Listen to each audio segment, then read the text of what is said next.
जय गुरु जी। संगत जी, गुरु जी का शुक्राना, गुरु जी की प्यारी प्यारी संगत का लख लख शुक्राना। संगत जी, कल हमने महाशिव पुराण कथा की विंध्येश्वर संहिता के 13वां अध्याय का श्रवण किया था, जिसमें हमने श्रवण किया था सदाचार, शोचाचार, स्नान, भस्म धारण, संध्या वंदन, प्रणव जप, गायत्री जप, दान, न्यायतः धनोपार्जन तथा अग्निहोत्र आदि की विधि एवं महिमा का वर्णन। संगत जी, आज हम 14वां अध्याय श्रवण करेंगे। जय गुरु जी।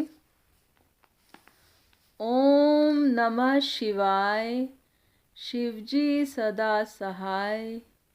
ओम नमः शिवाय, गुरुजी सदा सहाय। महाशिव पुराण कथा विंध्येश्वर संहिता 14वां अध्याय। अग्नि यज्ञ, देव यज्ञ और ब्रह्म यज्ञ आदि का वर्णन। भगवान शिव के द्वारा 7 वारों का निर्माण तथा उनमें देवाराधन से विभिन्न प्रकार के फलों की प्राप्ति का कथन। ऋषियों ने कहा, प्रभु, अग्नि यज्ञ, देव यज्ञ, ब्रह्म यज्ञ, गुरु पूजा तथा ब्रह्म तृप्ति का हमारे समक्ष क्रमशः वर्णन कीजिए। सूत जी बोले, महर्षियों, गृहस्थ पुरुष अग्नि में सायंकाल और प्रातःकाल जो चावल आदि द्रव्य की आहुति देता है, उसी को अग्नि यज्ञ कहते हैं। जो ब्रह्मचर्य आश्रम में स्थित है, उन ब्रह्मचारियों के लिए समिधा का आधान ही अग्नि यज्ञ है। वे समिधा का ही अग्नि में हवन करें।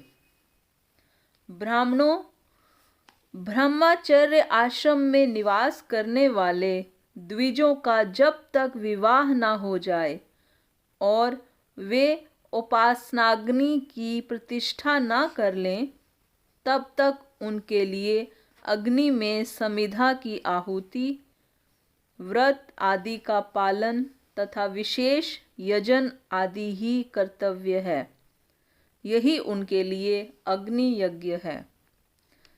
द्विजों, जिन्होंने बाहरे अग्नि को विसर्जित करके अपने आत्मा में ही अग्नि का आरोप कर लिया है, ऐसे वानप्रस्थियों और सन्यासियों के लिए यही हवन या अग्नि यज्ञ है कि वे विहित समय पर हित कर परिमित और पवित्र अन्न का भोजन कर लें।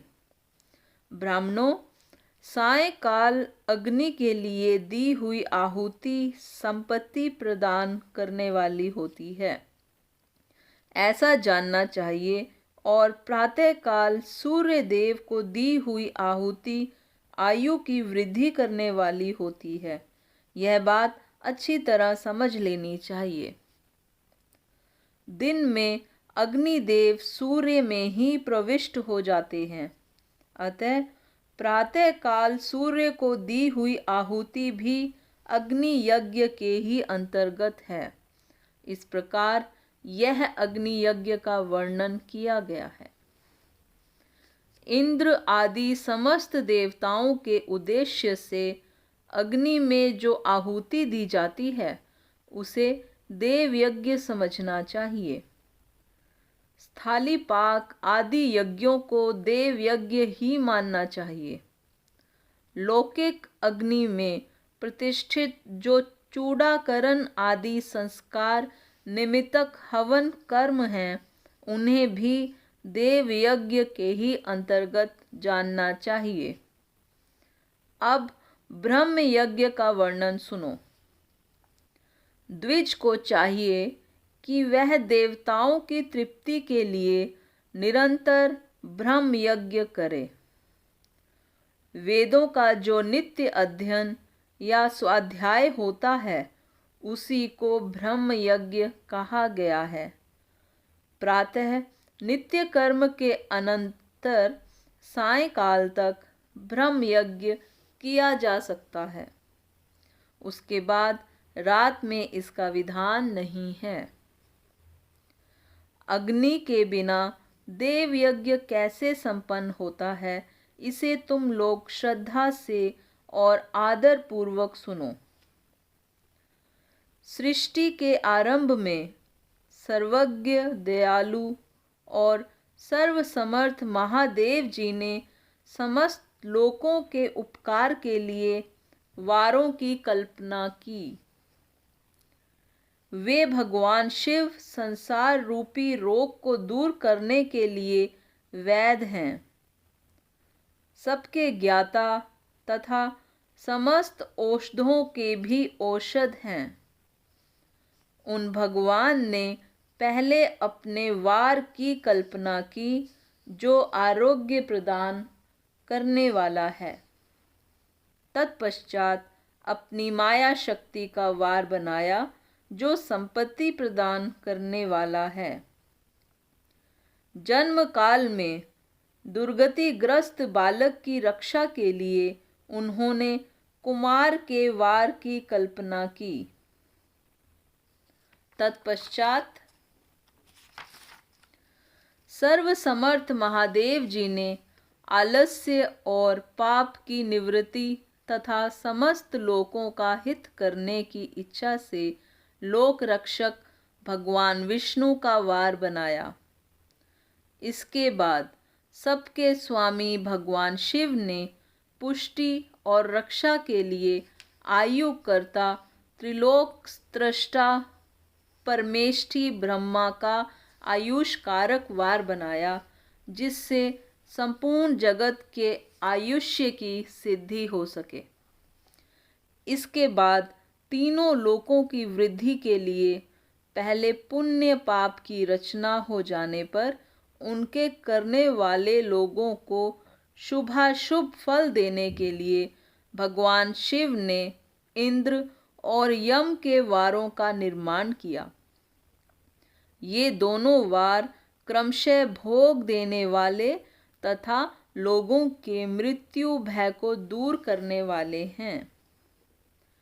इसके बाद सूर्य आदि 7 ग्रहों को जो अपने ही स्वरूप भूत तथा प्राणियों के लिए सुख दुख के सूचक हैं, भगवान शिव ने उपर्युक्त 7 वारों का स्वामी निश्चय किया। वे सब के सब ग्रह नक्षत्रों के ज्योतिर्मय मंडल में प्रतिष्ठित हैं। शिव के वार या दिन के स्वामी सूर्य हैं। शक्ति संबंधी वार के स्वामी सोम हैं। कुमार संबंधी दिन के अधिपति मंगल हैं। विष्णु वार के स्वामी बुध हैं। ब्रह्मा जी के वार के अधिपति बृहस्पति हैं। इंद्र वार के स्वामी शुक्र और यम वार के स्वामी शनैश्चर हैं। अपने अपने वार में ही हुई उन देवताओं की पूजा उनके अपने अपने फल को देने वाली होती हैं। सूर्य आरोग्य के और चंद्रमा संपत्ति के दाता हैं। मंगल व्याधियों का निवारण करते हैं। बुध पुष्टि देते हैं। बृहस्पति आयु की वृद्धि करते हैं। शुक्र भोग देते हैं और शनैश्चर मृत्यु का निवारण करते हैं। ये 7 वारों के क्रमशः फल बताए गए हैं जो उन उन देवताओं की प्रीति से प्राप्त होते हैं। अन्य देवताओं की भी पूजा का फल देने वाले भगवान शिव ही हैं। देवताओं की प्रसन्नता के लिए पूजा की 5 प्रकार की ही पद्धति बनाई गई। उन उन देवताओं के मंत्रों का जप यह पहला प्रकार है। उनके लिए होम करना दूसरा, दान करना तीसरा तथा तप करना चौथा प्रकार है। किसी वेदी पर, प्रतिमा में, अग्नि में अथवा ब्राह्मण के शरीर में आराध्य देवता की भावना करके 16 उपचारों से उनकी पूजा या आराधना करना पांचवा प्रकार है। इनमें पूजा के उत्तरोक्त आधार श्रेष्ठ हैं। पूर्व के अभाव में उत्तरोत्तर आधार का अवलंबन करना चाहिए। दोनों नेत्रों तथा मस्तक के रोग में और कुष्ठ रोग की शांति के लिए भगवान सूर्य की पूजा करके ब्राह्मणों को भोजन कराएं। तदंतर एक दिन, एक मास, एक वर्ष अथवा 3 वर्ष तक लगातार ऐसा साधन करना चाहिए। इससे यदि प्रबल प्रारब्ध का निर्माण हो जाए तो रोग एवं जरा आदि रोगों का नाश हो जाता है। इष्ट देव के नाम मंत्रों का जप आदि साधन वार आदि के अनुसार फल देते हैं। रविवार को सूर्य देव के लिए, अन्य देवताओं के लिए तथा ब्राह्मणों के लिए विशिष्ट वस्तु अर्पित करें। यह साधन विशिष्ट फल देने वाला होता है तथा इसके द्वारा विशेष रूप से पापों की शांति होती है। सोमवार को विद्वान पुरुष संपत्ति की प्राप्ति के लिए लक्ष्मी आदि की पूजा करे तथा सपत्नीक ब्राह्मणों को घृत पक्व अन्न का भोजन कराए। मंगलवार को रोगों की शांति के लिए काली आदि की पूजा करे तथा उड़द, मूंग एवं अरहर की दाल आदि से युक्त अन्न ब्राह्मणों को भोजन कराए। बुधवार को विद्वान पुरुष दधि युक्त अन्न से भगवान विष्णु का पूजन करे। ऐसा करने से सदा पुत्र, मित्र और कलत्र आदि की पुष्टि होती है। जो दीर्घ आयु होने की इच्छा रखता हो वह गुरुवार को देवताओं की पुष्टि के लिए वस्त्र, यज्ञोपवीत तथा घृत मिश्रित खीर से यजन पूजन करे। भोगों की प्राप्ति के लिए शुक्रवार को एकाग्रचित होकर देवताओं का पूजन करे और ब्राह्मणों की तृप्ति के लिए षड्रस युक्त अन्न दे। इसी प्रकार स्त्रियों की प्रसन्नता के लिए सुंदर वस्त्र आदि का विधान करे। शनैश्चर अपमृत्यु का निवारण करने वाला है। उस दिन बुद्धिमान पुरुष रुद्र आदि की पूजा करे। तिल के होम से, दान से देवताओं को संतुष्ट करके ब्राह्मणों को तिल मिश्रित अन्न भोजन कराए। जो इस तरह देवताओं की पूजा करेगा वह आरोग्य आदि फल का भागी होगा। देवताओं के नित्य पूजन, विशेष पूजन, स्नान, दान, जप, होम तथा ब्राह्मण तर्पण आदि में एवं रवि आदि वारों में विशेष तिथि और नक्षत्रों का योग प्राप्त होने पर विभिन्न देवताओं के पूजन में सर्वज्ञ जगदीश्वर भगवान शिव ही उन देवताओं के रूप में पूजित हो सब लोगों को आरोग्य आदि फल प्रदान करते हैं। देश, काल, पात्र, द्रव्य, श्रद्धा एवं लोक के अनुसार उनके तारतम्य क्रम का ध्यान रखते हुए महादेव जी आराधना करने वाले लोगों को आरोग्य आदि फल देते हैं।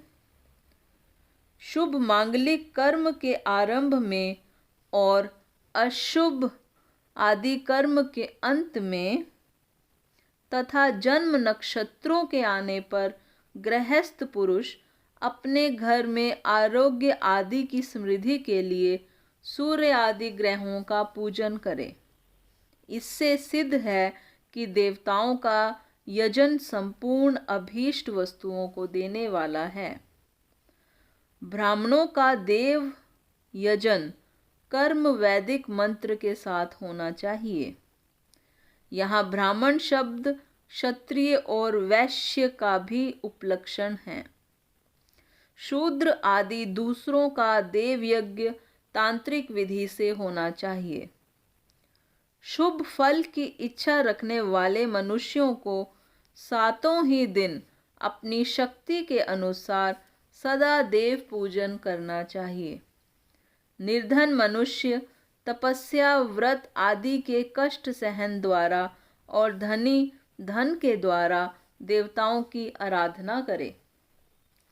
वह बार बार श्रद्धापूर्वक इस तरह के धर्म का अनुष्ठान करता है और बारंबार पुण्य लोकों में नाना प्रकार के फल भोगकर पुनः इस पृथ्वी पर जन्म ग्रहण करता है।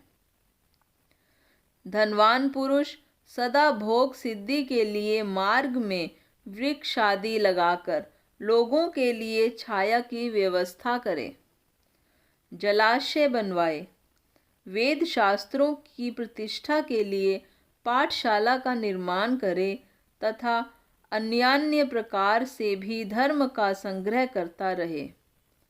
धनी को यह सब कार्य सदा ही करते रहना चाहिए।